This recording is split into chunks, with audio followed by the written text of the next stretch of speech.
이제 우리 8번째 평범함에서 위대함으로라는 주제로 성경 인물들의 삶과 믿음을, 그리고 그들의 인간적인 연약함 속에서도 하나님이 어떻게 붙들어 주셨는가를 살펴보는 마지막 8번째 시간, 오늘은 베드로에 대해서 말씀을 나누게 됩니다. 어쩌면 성경 인물 가운데 우리가 다 짐작으로 이 사람은 어떤 사람이겠다라고 상상을 하는데, 아마 그런 우리의 상상 가운데 아마 가장 조금 오해하고 또 우리가 우리의 예측과 성경에 기록된 그런 상황들을 보면 제일 많이 다른 인물이 저는 베드로가 아닌가 생각을 합니다. 성경에 베드로와 관련된 사건들과 일들을 자세히 살펴보면 베드로는 우리가 생각할 때는 우락부락하고 막 힘도 있고 담대한 사람 같지만 사실은 내면에 참 두려움이 많은 사람이라는 것을 우리가 알 수 있습니다. 베드로는 생각보다 다른 사람의 눈치를 많이 보는 사람이었고, 또 그것을 드러내지 않으려고, 자신의 약함을 드러내지 않으려고 오히려 강한 척하는 그런 사람이었습니다. 이런 베드로는, 그리고 이런 베드로와 비슷한 어떤 성격의 사람들은 주변 분위기에 굉장히 민감하고 예민하다는 것입니다. 어떤 상황이나 다른 사람의 한두 마디에 쉽게 넘어가지 못하고 그것을 고민하든지 그것의 반응을 벌컥벌컥 하든지 하는 그런 스타일이라고 할 수도 있습니다. 베드로는 겉으로는 그렇지 않은 척하지만 속으로는 자격지심이 굉장히 많고 또 피의식이 많은 그런 모습들도 보여줍니다. 베드로는 자기가 수제자니까 뭔가 다른 제자들에게 또 예수님에게 보여주어야 한다는 그런 강박관념도 큰 사람이라고 볼 수 있습니다. 그러니 그것 때문에 눈치를 보면서 때로는 말을 해야 될 때는 말을 하지 못하고 말을 안 해야 될 때는 말을 하는 이런 엉뚱한 모습도 보여줍니다. 저는 성경의 많은 인물들이 그들의 연약함을 볼 때마다 참 나하고 똑같다 하는 것을 말씀을 준비할 때마다 깨달았는데, 이 베드로를 보니까 저에게도 이런 베드로와 같은 그런 부끄럽고 초라한 모습들이 참 많다는 것을 새롭게 깨닫게 됩니다. 베드로가 수제자라고 우리는 알고 있습니다. 성경에 베드로를 수제자라고 기록해 놓진 않았지만 예수님이 베드로를 대하시는 것이나 다른 제자들이 하는 걸로 봐서, 그리고 이름이 늘 제일 먼저 나오는 걸로 봐서 베드로가 수제자라고 하는 것이 정설입니다.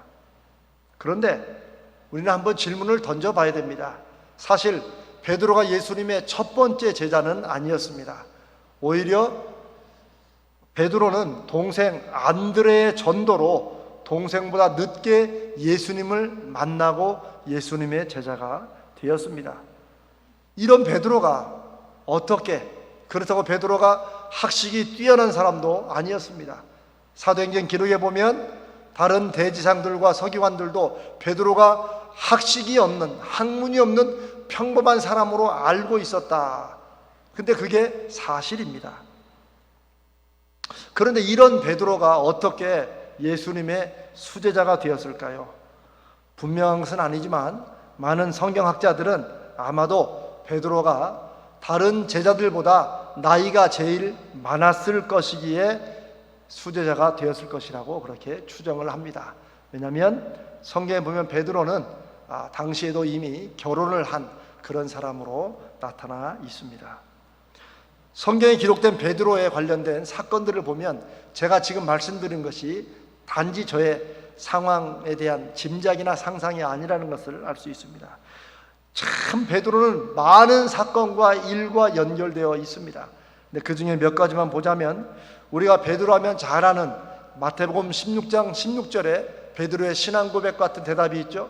주는 그리스도시요 살아계신 하나님의 아들이십니다.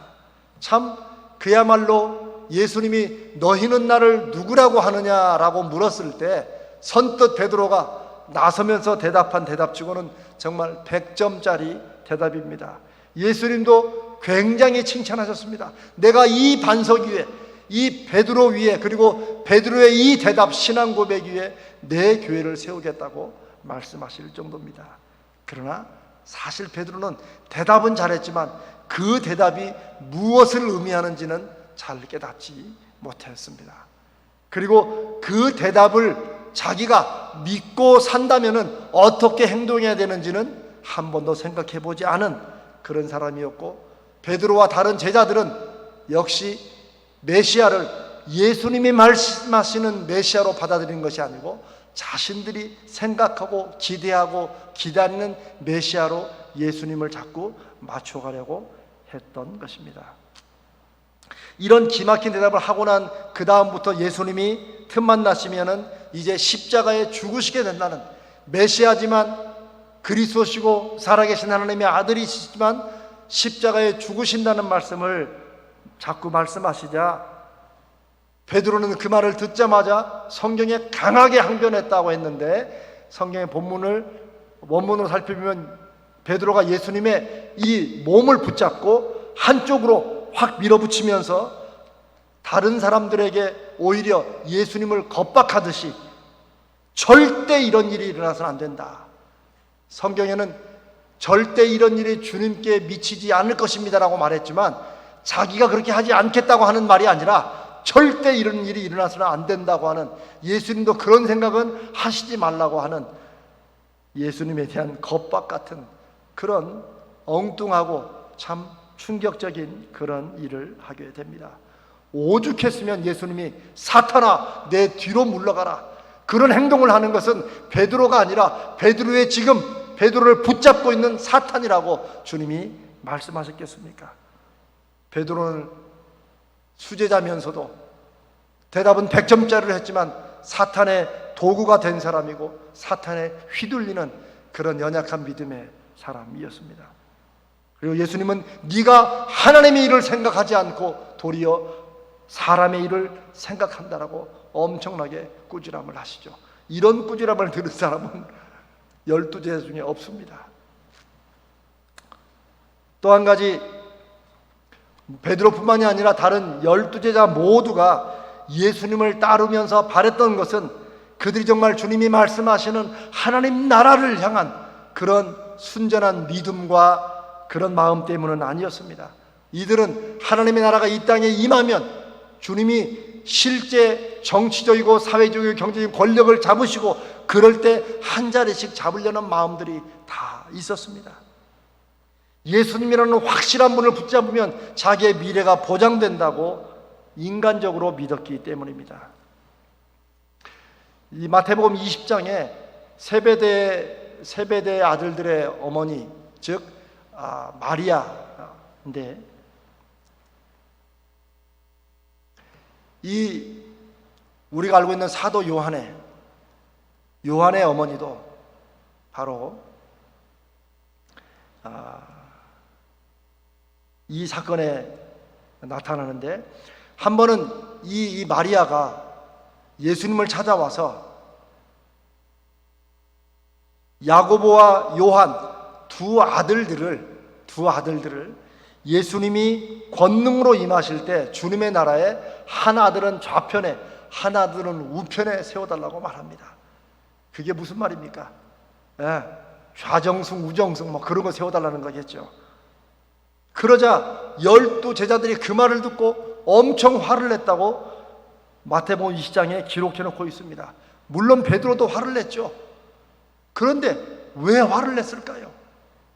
화낸 이유가, 아니 천국을 위한 하나님의 나라의 제자로서 어떻게 그런 세속적인 걸 바라느냐, 이런 것이 아니었습니다. 아니 누구는 어머니 없냐? 그런 엄마의 백을 써가지고 치맛바람으로 그렇게 하는 그런 비겁한 이런 마음으로 화를 내었습니다. 즉 자기들은 그렇게 하지 못하는 것이 억울하고 분통이 터져서 야고보와 요한에게 화를 내는 똑같은 수준의 베드로 역시 마찬가지의 사람이었다는 것입니다. 또한 마태복음 26장에 예수님이 십자가에 달리시기 전날 밤에 우리는 최후의 만찬이라고 부르는 그곳에서도 주님은 식사하시기 전과 후에 많은 말씀을 하신 걸로 기록해 놓고 있습니다. 근데 정말 주님이 십자가에 달리시기 전에 정말 피를 토하는 예수님의 그 마지막 유언 같은 말씀을 아무도 제대로 듣지 않았고, 수제자인 베드로도 마찬가지였습니다. 듣지도 않았고 이해하지도 못했습니다. 그래놓고는 주님이 가자고 하니까, 오늘 밤 너희가 다 나를 버릴 거라고 하니까 그 말이 무슨 말인지 모른 채 베드로는 이렇게 장담합니다. 다 주를 버릴지라도 나는 결코 버리지 않겠습니다. 정말 수제자고 주님의 마음을 안다면 주님 절대 우리들은 버리지 않겠습니다라고 말을 해야 되는데, 이 베드로의 교만이 나오는 거죠. 다 버려도, 11명 다 버려도 나는 버리지 않겠습니다. 요게 베드로의 밴댕이 소갈딱지 같은 마음입니다. 그러나 아시는 대로 주님이 베드로에게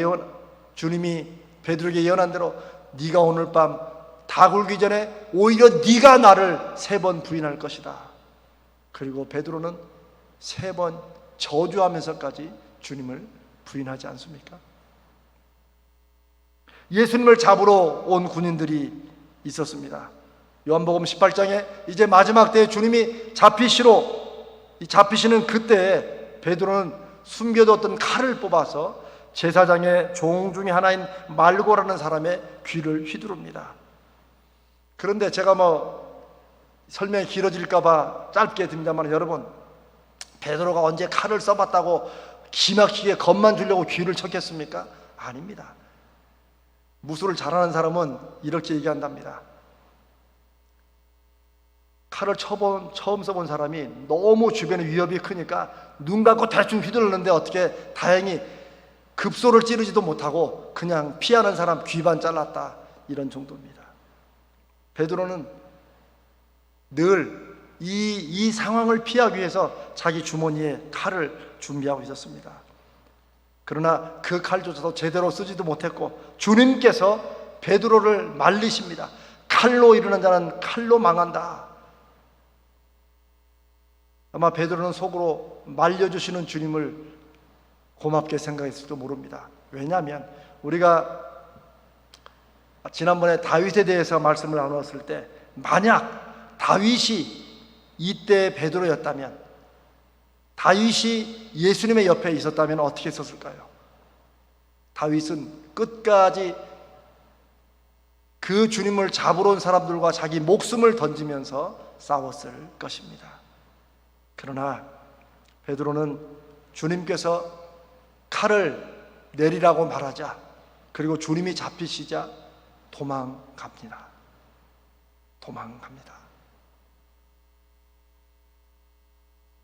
아까 우리가 베드로가 예수님을 부인하는 그런 것이 베드로에게 가장 기억남을 사건이라고 말씀했는데, 사실 그 장면도 보면은 무슨 베드로가 고문을 당해가지고 주변 사람들에게 위협을 당해가지고 어쩔 수 없이 주님을 부인한 것이 아닙니다. 예수님이 재판을 받는 그 자리에 베드로는 멀찍이 서서 조심조심 들키지 않으려고 이렇게 따라갔다가 예수님이 재판받고 모욕받는 그 자리에 보이질락 말락 숨어 있으면서 재판 과정을 살펴보고 있었습니다. 그때 그 대사관 관사의 뜰에 한 여자아이가, 아마 10여 세 되는 아이였을 것입니다. 왜냐하면 수종들은 여자아이였기 때문에.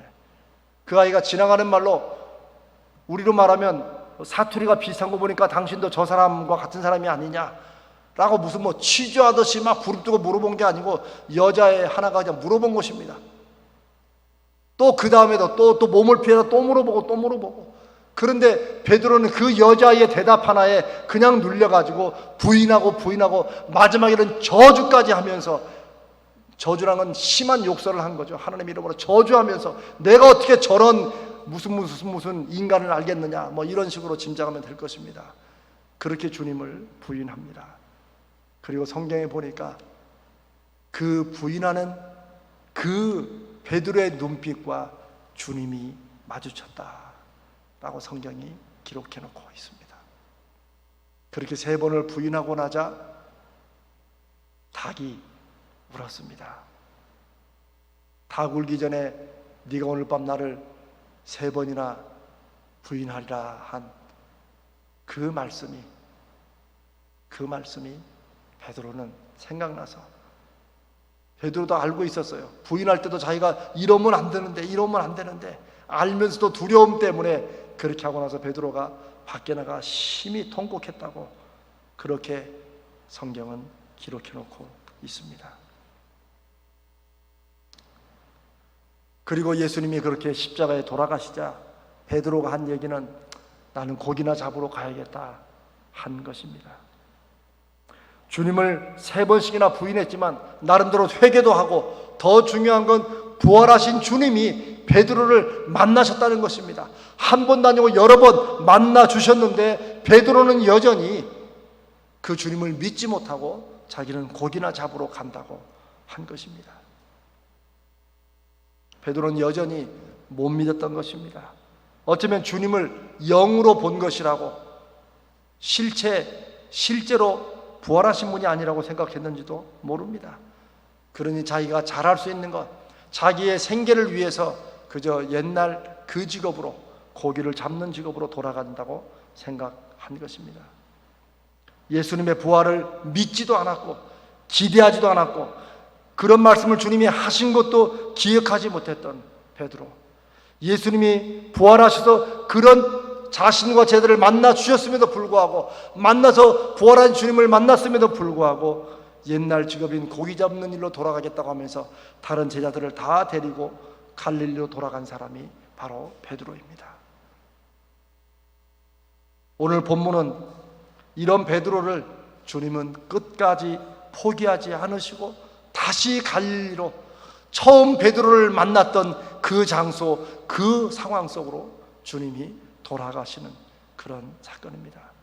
참 특이한 점은 베드로가 예수님을 처음 만났을 때도 고기 한 마리 밤새도록 못 잡다가 주님의 말씀에 순종해서 엄청난 물고기를 잡고 그때 회개하고 예수님의 제자가 되기로 하지 않았습니까? 그때 물고기 잡는 어부에서 사람 낚는 어부로 주님이 베드로를 세우셨습니다. 그래서 3년이 지난 후 모든 것을 다 버리고 그 많은 말씀과 그 이적과 그 경험을 다 뒤로하고 믿음도 없이 의리도 없이 예수님을 다시 부인하고 갈릴리로 돌아와서 물고기를 잡는다고 애썼지만 우리가 일자는 윗부분에 보면 밤새 한 마리도 잡지 못한 상황을 또 맞습니다. 그리고 그때 주님께서 오른편에 그물을 던져라 라는 말을 듣고 제자들이 누구 소리인지 모르지만 또 오른편에 그물을 던지자 엄청나게 큰 물고기를 153마리나, 왜 성경이 153마리라고 기록을 했을까요? 부활하신 주님이 얼마나 실제적이고 사실이고 이 사건이 진짜라는 것을 증명하기 위해서 물고기를 많이 잡았다고 하지 않고 이번에는 153마리 이들이 세어봤다는 거예요. 그것을 2000년 동안 기록해 놓고 있는 것입니다. 153마리, 이 숫자가 중요한 게 아니고 숫자로 말씀하신 만큼 예수님의 부활이 사실이었고 만나주신 주님이 사실이었다는 것을 성경은 기록해 놓고 있는 것입니다. 사람 낚는 어부에서 실패하자 다시 물고기 낚는 어부로 돌아간 실패자 베드로에게 주님은 다시 사람 낚는 어부로 세우시고자 오늘 본문에 3번씩이나 같은 질문을 하십니다. 그 질문은 무엇입니까? 시몬 베드로야, 네가 이 사람들보다 나를 더 사랑하느냐? 너 이 사람들을 더 사랑하느냐? 나를 더 사랑하느냐? 너 인간적인 여전히 갈릴리, 그래도 네가 믿고 의지하는 이런 사람도 같이 있는 것이 네가 더 의지된다고 생각하고 믿느냐? 아니면 나를 더 믿고 사랑하느냐? 주님은 3번씩이나 물으십니다. 베드로가 무슨 대답을 할 수 있었겠습니까? 여러분 같으면 이런 베드로의 상황에서 무엇라고 대답할 수 있었겠습니까? 참 그런 면에서는 베드로가 솔직한 대답을 한 것 같습니다. 내가 주를 사랑하는 줄 주께서 아십니다. 그 말밖에. 주님, 그래도 제가 이건 잘하지 않았습니까? 이렇게 말할 수 있는 상황도 아닙니다. 제가 99번 잘못했지만 이거 한 번만큼은 주님 사랑한다고 하지 않았습니까? 이렇게도 못하고 그저 모든 것을 주님의 판단에 맡기는 것입니다.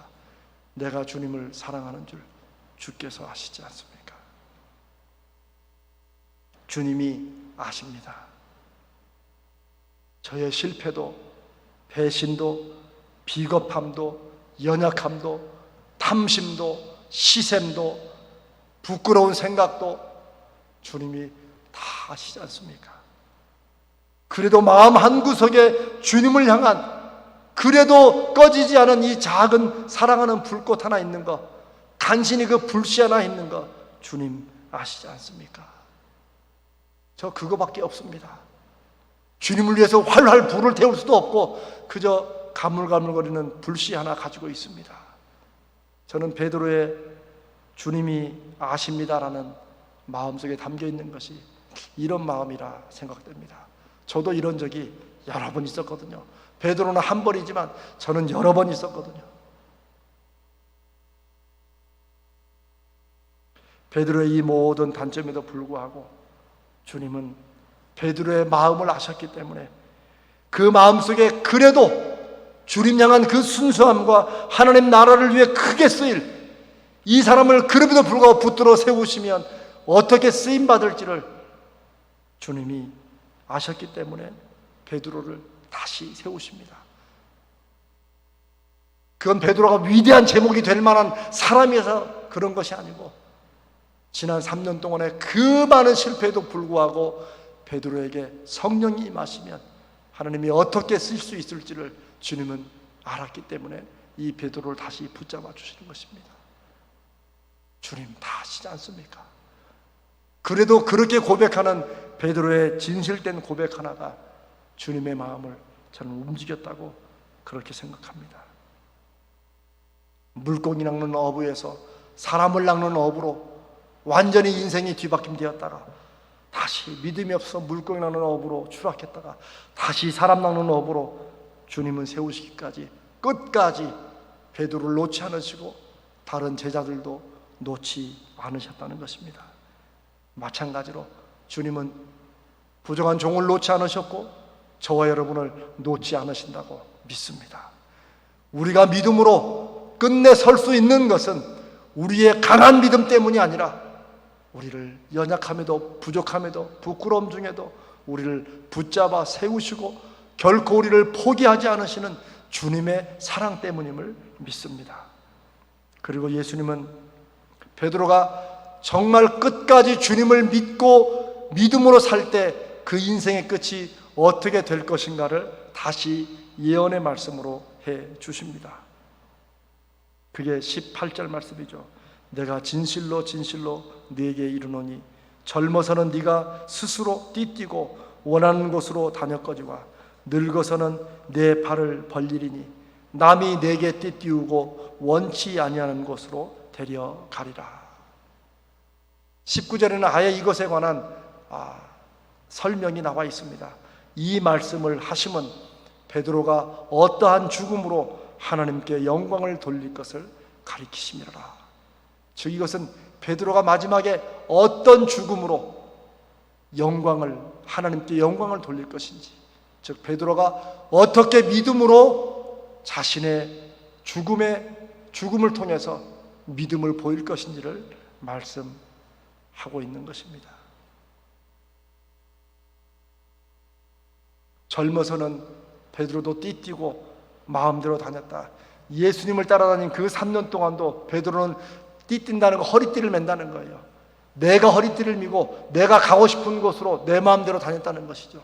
3년 동안 예수님을 따랐던 베드로지만 자기 가고 싶은 대로, 자기 말하고 싶은 대로, 자기 생각하고 싶은 대로 했던 그런 베드로였습니다.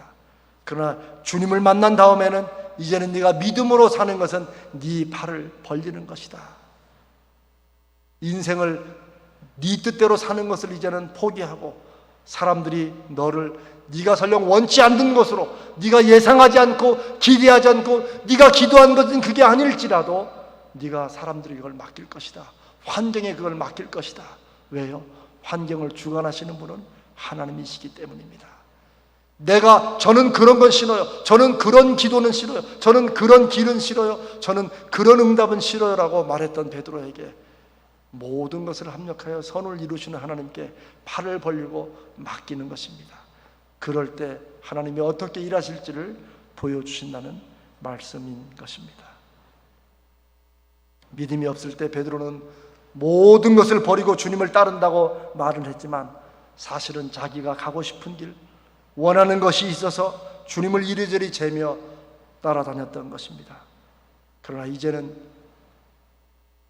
죽어도 주를 위하여 죽고 살아도 주를 위하여 죽고, 그러니 사나 죽으나 다 끝까지 주님을 믿고 따르게 된 것이 베드로의 이 마지막 장면이라고 할 수 있습니다. 이렇게 연약하고 부끄러운 초라한 욕심 많고 비겁한 베드로가 사도행전에서는 완전히 다른 베드로로 바뀌게 되지 않습니까? 왜요? 성령의 충만한 임재를 경험했기 때문입니다. 성령에 사로잡혔기 때문입니다. 성령의 지배를 받을 때, 성령의 주관하심을 받을 때 연약한 믿음의 사람이 어떻게 담대한 믿음의 사람으로 서는지를 우리가 극명한 대조로 베드로를 통해서 보게 됩니다. 저는 이 시대를, 이 코로나19 시대만이 아니라 앞으로 살아갈 이 시대의 한국교회, 우리 가자제일교회, 하나님의 나라에 필요한 사람들은 바로 21세기 베드로들이 되어야 된다고 믿습니다. 우리는 다 연약하고 다 초라하고 다 부끄럽습니다. 우리는 시샘도 많고 시기도 많고 우리는 뒤에서 수근수근하고 우리는 다 이런 사람들입니다. 그러나 그래도 주님 사랑하는 그 불씨 같은 마음 하나 때문에 주님은 우리를 끝까지 붙드셨고, 우리를 세워주실 때 아멘하고 성령 충만을 구하고 우리가 성령으로 충만해진다면 주님은 우리를 사도행전의 베드로처럼 사용하실 것을 믿습니다. 이 시대에 필요한 사람들이 그런 사람들입니다. 저는 우리 가자제일교회가 베드로 같은 교회가 되기를 원합니다. 저와 여러분이 베드로 같은 사람들이 되기를 원합니다. 우리가 잘 아는 배너라는 영화가 있죠. 배너라는 영화의 마지막 부분에 보면 베드로가 이제 당시 주변 제자들의 만류로 지금 한참 핍박이 일어날 때 잠시 성을 피했다가 다음에 핍박이 좀 가라앉으면 돌아오라는 주변 사람들의 말을 듣고 베드로가 밤에 로마성을 빠져나옵니다. 베드로가 열심히 사람들 따라서 로마성을 이제 환난을 피해서 빠져나오는데 베드로 눈에 예수님이 보이는 거예요. 근데 예수님이 자기가 빠져나온 그 로마성을 향해 가시는 거예요. 그때 베드로가 묻습니다. 구오바 디스 도미네, 주님 어디로 가십니까? 그게 바로 우리가 아는 코바디스라는 영화의 제목입니다. 주님 어디로 가십니까? 코바디스는 어디로 가십니까? 도미네, 주님. 베드로가 그 말을 주님께 물었다고 하죠. 주님, 저는 지금 로마성에 환난 때문에 빠져나오는데 주님 왜 다시 그 성으로 들어가십니까? 그때 주님이 베드로야, 네가 십자가를 지지 않고 네가 빠져나오기 때문에 내가 다시 십자가를 지러 간다. 그때 베드로가 그 말씀을 깨닫고 내가 주님을 한 번 십자가에 못 박아 돌아가시게 한 것도 내 평생 잊을 수 없는 죄인데 내가 주님을 다시 못 박을 수 없다 라고 하면서 베드로가 로마성으로 들어갔다고 그렇게 전해주고 있습니다. 그리고 베드로는 십자가에 달려 돌아갈 때 내가 주님이 달리신 십자가에 내가 감히 똑같은 모습으로 달릴 수 없다. 나는 이 십자가에 죽는 것도 감당할 수 없는 연약한 사람이다. 그러니 나를 십자가에 거꾸로 매달아 달라 해서 오늘날도 베드로의 상징은 거꾸로 십자가에 매달려 죽은 모습이 바로 베드로의 상징입니다. 사랑하는 여러분, 제가 처음에 베드로에 대해서 부끄럽고 나약하고 비겁하고 시기심만한 모습을 나눴을 때 여러분 좀 당황하셨을 것입니다. 그러나 당황하실 일이 아닙니다. 왜냐하면 하나님은 그런 사람들을 붙들어 쓰셔서 어떻게 위대한 사람이 되게 하시는지를 베드로를 통해서 보여주시기 때문입니다. 그리고 베드로는 주님을 다시 만나고 주님 앞에 다시 부름을 입은 다음에는 한순간도 주님을 향한 그 마음과 용기를 잃지 않았다고 기록하고 있습니다. 그것이 바로 사도행전의 베드로, 하나님이 붙잡아 쓰시는 베드로의 모습이고 우리가 살아가야 될 그런 모습입니다. 우리가 평범함에서 위대함으로라는 이런 말씀의 주제를 가지고 성경 인물을 살펴본 이 마지막 시간에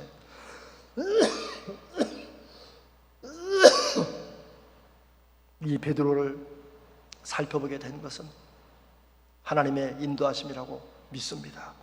어쩌면 우리가 지금까지 다 베드로처럼 살았을지라도 다시 네가 나를 사랑하느냐라고 묻는 주님의 물음 앞에 부족하고 연약하지만 내가 주님을 사랑하는 줄 주님이 아십니다 라고 고백하고 주님을 다시 붙잡아 설 때 주님께서 성령의 충만함을 주시고 그리고 끝까지 그 믿음으로 주님을 따르는 베드로처럼 세워주실 것을 믿습니다.